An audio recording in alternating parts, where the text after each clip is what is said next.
अल्हम्दुलिल्लाह रब्बिल आलमीन वस्सलातु वस्सलामु अला रसूलिहिल करीम अम्मा बाद क़ाल अल्लाहु तआला फ़िल क़ुरआनिल मजीद अऊज़ु बिल्लाहि मिनश शैतानिर रजीम बिस्मिल्लाहिर रहमानिर रहीम वल अस्र इन्नल इंसाना लफ़ी ख़ुस्र इल्ला अल्लज़ीना आमनू व अमिलुस सालिहात वतवासौ बिल हक़्क़ि वतवासौ बिस सब्र। मोहतरम स्टेशन के सदस्य और दीगर जिम्मेदार पेरेंट्स और प्यारे बच्चों, आज यहाँ हम सब लोग रिपब्लिक डे मनाने के लिए जमा हुए हैं। आप जानते हैं कि यह जो रिपब्लिक डे मनाया जाता है, इंडियन कॉन्स्टिट्यूशन 26 नवंबर को दरअसल मुकम्मल हो गया था, लेकिन 26 जनवरी 1930 में महात्मा गांधी ने पूर्ण स्वराज का जो अभियान चलाया था, उसको कोइंसाइड करने के लिए 26 जनवरी 1950 को रिपब्लिक डे मनाया जाता है।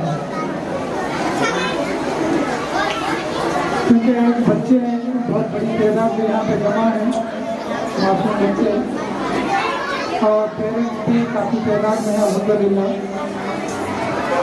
तो बच्चों के मुकाबले में पेरेंट्स को मुखातिब करते हुए कुछ बातें मैं आपके सामने लेकर गुज़ार करता हूँ। आज मुल्क के हालात की नज़र डालते हैं।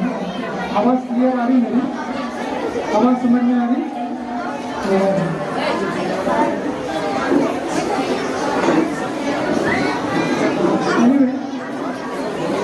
आज मुल्क के हालात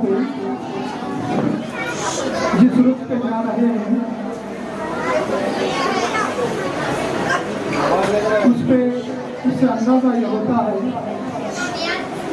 कि ये जो आईन है, कॉन्स्टिट्यूशन है, जिसकी बुनियाद पर हम इस मुल्क में एक आज़ाद शहरी की हैसियत से ज़िंदगी गुजार सकते हैं, उस आईन पर एक मखसूस फिक्र रखने वाले जिनकी हुक्मरानी है, इस कॉन्स्टिट्यूशन को धज्जियां उड़ाने के लिए वो पुरअज़्म है। इन हालात में हमारी ये कोशिश बनती है कि इस आईन को बचाने के लिए क्या कुछ कर सकते हैं, ताकि अमन व अमान के साथ हम इस मुल्क में ज़िंदगी गुजारें और एक मुसलमान होने की हैसियत से जो जिम्मेदारियां इस मुल्क में हमें अंजाम देने की ज़रूरत पड़ती है, वो जिम्मेदारियों को हम अंजाम दे सकें। जैसे एक कश्ती में कुछ सवार अगर कश्ती को छेद करना चाहते हैं, बाकी के सवार उन्हें रोकते नहीं हैं, तो छेद करने वालों के साथ साथ बाकी के मुसाफिर भी उस कश्ती के साथ डूब जाते हैं। उसी तमसील के साथ अगर हम गौर करें, अगर हम इस आईन को बचाने की कोशिश नहीं करेंगे तो मुल्क बर्बाद होगा, तो बर्बाद करने वालों के साथ साथ हम भी बर्बाद हो जाएंगे। तो उस लिहाज से हमारी ये जो कोशिश होगी, तो वो कोशिश हमें करना पड़ेगा। और आजकल पेरेंट्स की एक ज़हनीत ये बनती है कि स्कूल में हम बच्चों को दाखिला दिलाए हैं, तो बच्चे स्कूल के जो मैनेजमेंट है मैनेजमेंट अब जिम्मेदार है हमारे बच्चों की पूरी परवरिश की, तरबियत की। इस लिहाज से पेरेंट्स की एक सोच बन जाती है कि बसा औकात पेरेंट्स ये शिकायत करते हैं कि हम बच्चों को आपके स्कूल में दाखिला दिलाए हैं तो आपकी जिम्मेदारी है कि पूरी तरीके से इनकी तरबियत करें। ये सोच आम तौर पर पेरेंट्स की बनती है। तो पहली चीज़ ये है कि इस सोच में तब्दीली लाने की ज़रूरत है कि ये जो कमसिन बच्चे हैं, इन बच्चों की तरबियत में जहाँ स्कूल का मैनेजमेंट जिम्मेदार है, वहीं पे पेरेंट्स भी बराबर के जिम्मेदार है और जो इस्तिज़ा हैं, टीचर कम्युनिटी है, टीचिंग कम्युनिटी है, टीचर्स हैं, जैसे टीचर के यहाँ पे हैं, तो उनकी भी जिम्मेदारी बनती है कि वो भी जो है बच्चों को किस तरीके से मोल्ड करें। जब तक पेरेंट्स हैं, टीचर्स हैं, मैनेजमेंट है और सोसाइटी इन जनरल है, ये सब अपना रोल प्ले नहीं करेंगे, तब तक ये बच्चे जो है जैसे हम चाहते हैं तो वैसे तरबियत के बच्चों की कर नहीं सकते।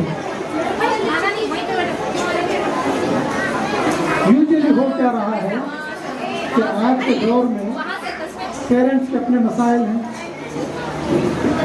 रोटी रोजी के मसाइल बोलिए, यानी पैसा कमाने की ज़रूरियात बोलिए, न सिर्फ मर्द हजरात बल्कि कुछ ख़वातीन भी कामों के ऊपर जो है काम कर रहे हैं। तो ऐसे हालात में बच्चों की तरबियत पर पेरेंट्स तवज्जो नहीं दे सकते। पेरेंट्स ये समझते हैं क्योंकि हमारे अपनी मजबूरियां हैं, इस लिहाज से टीचर्स है, मैनेजमेंट जो है इनकी तरबियत करें।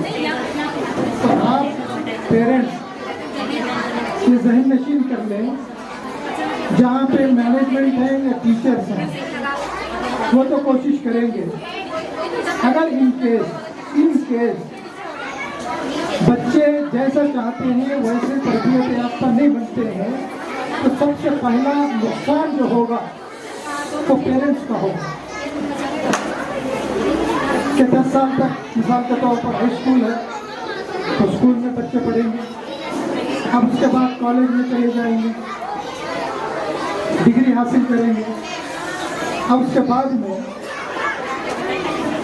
लाइफ लॉन्ग जिसको सफ़र करना होता है तो पेरेंट्स हैं।